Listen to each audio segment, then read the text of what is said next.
అయ్యాను 2014లో.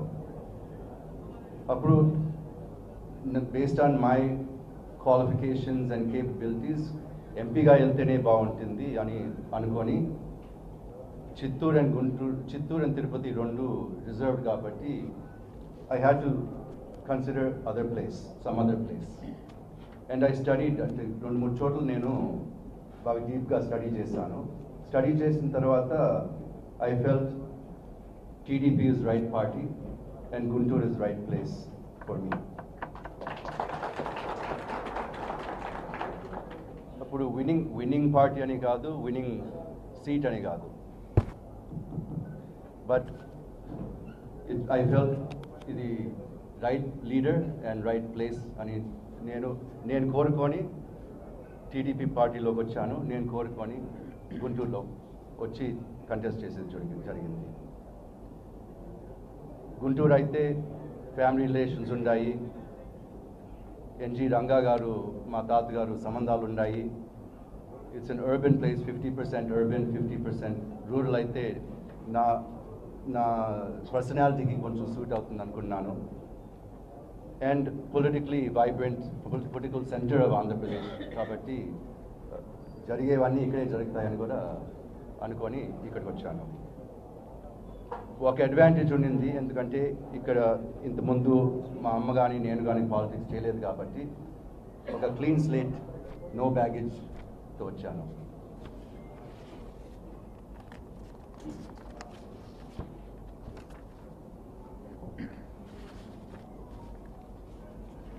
Clean slate కాబట్టి నాకు ఇక్కడ గ్రూప్స్ లేరు. గ్రూప్ పాలిటిక్స్ నుంచి నేను ఎప్పుడు దూరంగా ఉన్నాను.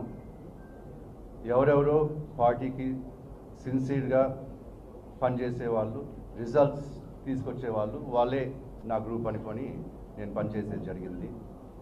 మిమ్మల్ని అందరినీ కూడా ఎప్పుడో ఒకసారి అప్పుడప్పుడు నా శక్తి వల్ల మిమ్మల్ని అందరినీ ఎంకరేజ్ కూడా చేశానని కూడా మీకు అందరికీ గుర్తు చేస్తున్నాను. నేను లోకల్ లీడర్స్ని, క్యాడర్ని ఓన్ చేసుకొని నేను ఓన్ చేసుకున్నాను. మీరు కూడా నన్ను ఓన్ చేసుకునేది జరిగింది. పబ్లిక్ కూడా బాగా యాక్సెప్ట్ చేశారు. పార్లమెంట్లో నేను ఎలక్షన్ చేసేటప్పుడు కూడా మీకు చెప్పాను, నాకు తెలుగు అంత బాగా రాదు, కానీ నేను పార్లమెంట్కి వెళ్ళేటప్పుడు ఫస్ట్ ఎలక్షన్ అప్పుడు క్యాంపెయిన్ చేసేటప్పుడు కూడా మీకు అందరికీ చెప్పాను, నాకు తెలుగు అంత బాగా రాదు, కానీ ఇంగ్లీష్ బాగా వస్తుంది, మాట్లాడాల్సింది ఢిల్లీలో మాట్లాడాలి, ఇక్కడ కాదు. ఢిల్లీలో మీ సమస్యలన్నీ తీసుకెళ్తాను, పోరాటం చేస్తాను, రిప్రజెంట్ చేస్తాను చెప్పేది జరిగింది. నా లెక్క ప్రకారం నేను అవన్నీ పార్లమెంట్లో ఆల్ సబ్జెక్ట్స్ పైన, ప్రతి సబ్జెక్ట్ పైన, లోకల్ సబ్జెక్ట్ అయినా, స్టేట్ అయినా, నేషనల్ అయినా, ఇంటర్నేషనల్ సబ్జెక్ట్స్ అయినా నేను అన్ని సబ్జెక్ట్స్లో పార్టిసిపేట్ చేశాను. అన్ని డిబేట్స్లో వేరియస్ కమిటీస్లో ఉన్నాను. Standing committees, commerce, external affairs, defence and recently information technology కమిటీలో ఉన్నాను. ఎక్కడికి వెళ్ళినా సజెషన్స్ ఇస్తూనే ఉన్నాను, రికమెండేషన్స్ ఇస్తూనే ఉన్నాను. చాలా వరకు నేను చెప్పిన కామెంట్స్, సజెషన్స్ అవి ఇంప్లిమెంట్ కూడా అయినాయి. అది లిస్ట్ అవుట్ చేస్తే చాలా టైం పడుతుంది, తర్వాత ఏదన్నా నోట్ పంపిస్తాను. What are the policy initiatives that have been taken by government which were initiated by me అని సెపరేట్ నోట్ కూడా ప్రిపేర్ చేస్తాను. Main thing, two main issues which I fought for.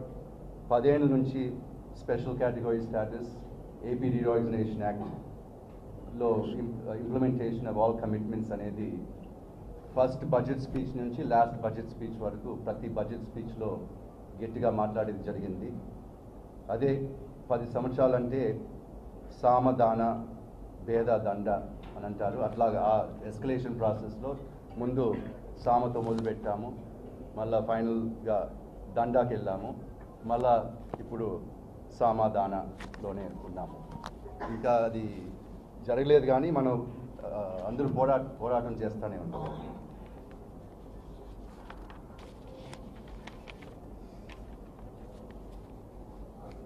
one of the things I'm very proud of is, proud and also disappointed, is Amaravati. Amaravati capital city Guntur తెచ్చేదానికి నేను చాలా ప్రయత్నాలు చేశాను.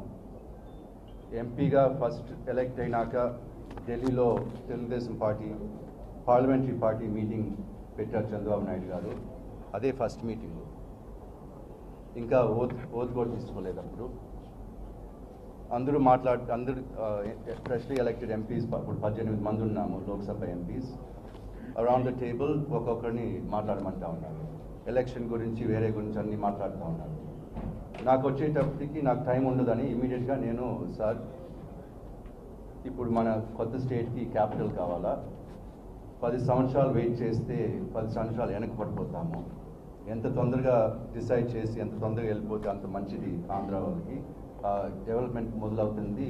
ఈ 10 years లోపల